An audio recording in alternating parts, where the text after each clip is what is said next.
Paul said, "Yield yourselves unto God." Romans 6 verse 13 KJV. When it's all said and done, you must have done this long before you come to the Z of the alphabet for action. By the time you've asked, "Where have I come from? What do I want? Where am I going? Will I be happy if I get there?" Then you must be ready to yield it all to God.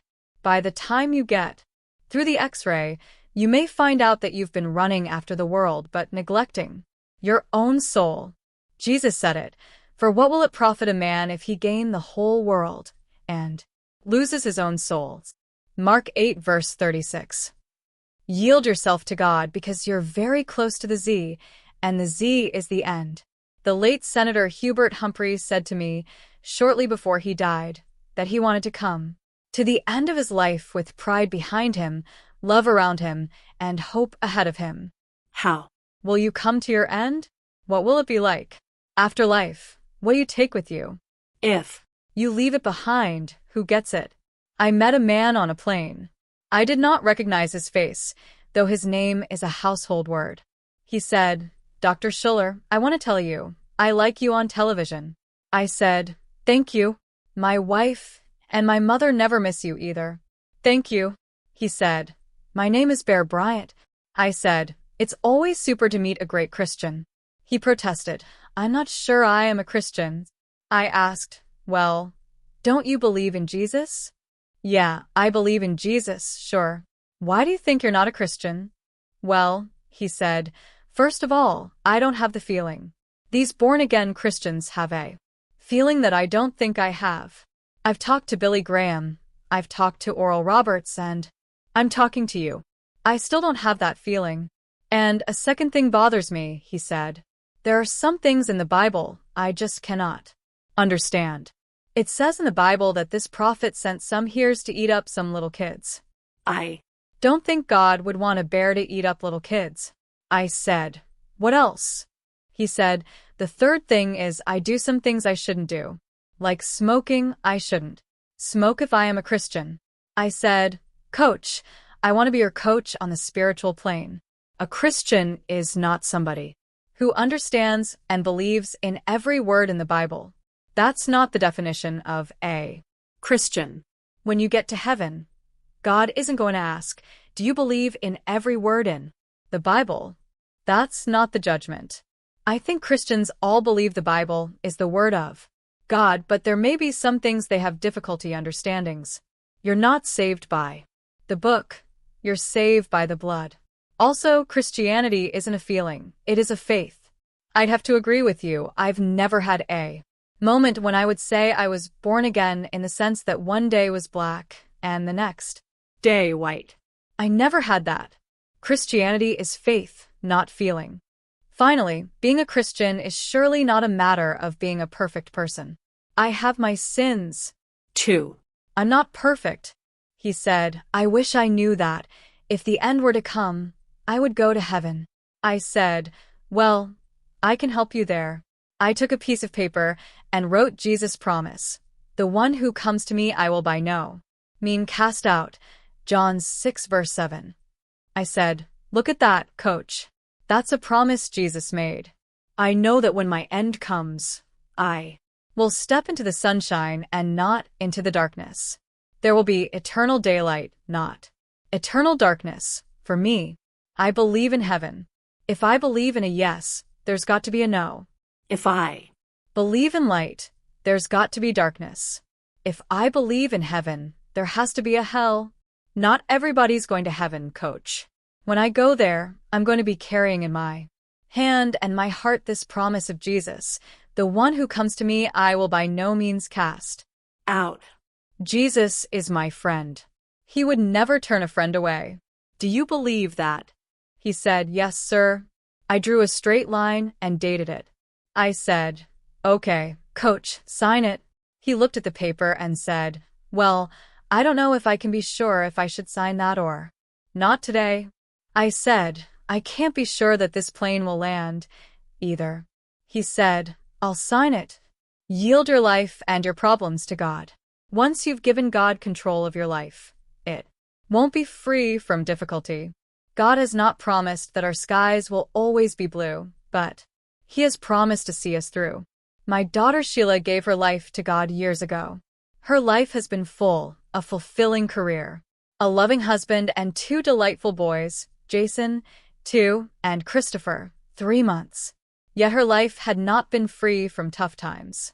Last Saturday, the phone rang as we were busy preparing for my daughter Carol's birthday party. I answered the phone. It was Sheila. "Dad, I'm here at Children's Hospital. It's Christopher. They say he has asthma, a double ear infection, and spinal meningitis. They did a spinal tap. It's positive. There are some cells in the spinal fluid." Then she broke down. "Pray for my baby." Sheila and her husband, Jim, followed the nurse down the hospital corridor. She held her hot little baby close to her. When she glanced up, she saw to her surprise, written on the doors, "Intensive Care Unit." They stepped into a world of machines and individual rooms with windows. Through them, they could see other babies, some in oxygen tents, all hooked up to monitors. The nurse took Sheila's baby from her, undressed him, hooked him up to monitors, and placed him in a steel crib. Then the doctor came in, hovered over him, and examined him thoroughly.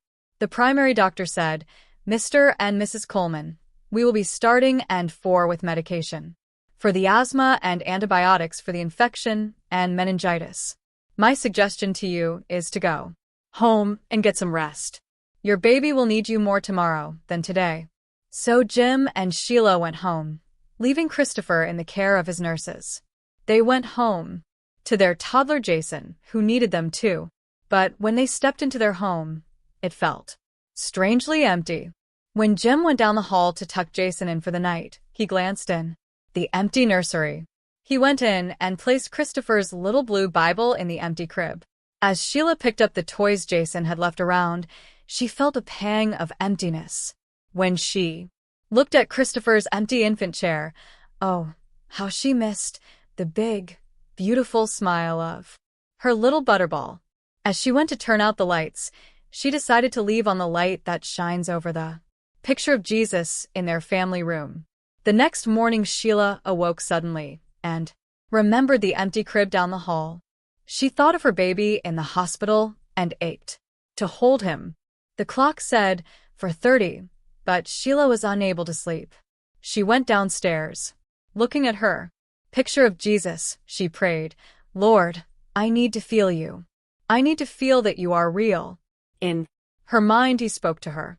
She saw Jesus in a soft, flowing robe, holding Christopher just as she wanted to hold him. Christopher seemed at home in his arms, just as he did in hers. Then she felt her Lord say, "Sheila, he's my baby too." Sheila said to me later, "Dad, when Jesus said that, I didn't know if he meant that I was going to get to keep Christopher for a while longer, or if he was going to take Christopher to be with him. But it didn't matter. Either way, it didn't matter. For I had such peace. I felt my whole being bathed in peace because I had yielded my baby and my problems to Jesus. I knew that Jesus loved Christopher as much as I did, and that he was holding him for me even when I couldn't. Yield your life and your problems to God. Let go and let God. A friend sent me this poem. Think it terrific. Let go and let God. As children bring their broken toys, with tears for us to mend, I brought my broken dreams to God, because he was my friend. But then, instead of leaving him in peace to work alone, 118/120. Tough times never last, but tough people do. Robert H. Schuller. I hung around and tried to help, with ways that were my own. At last I snatched them back and cried, "How can you be so slow, my child?" He said, "What could I do? You never did let go." Unknown. G.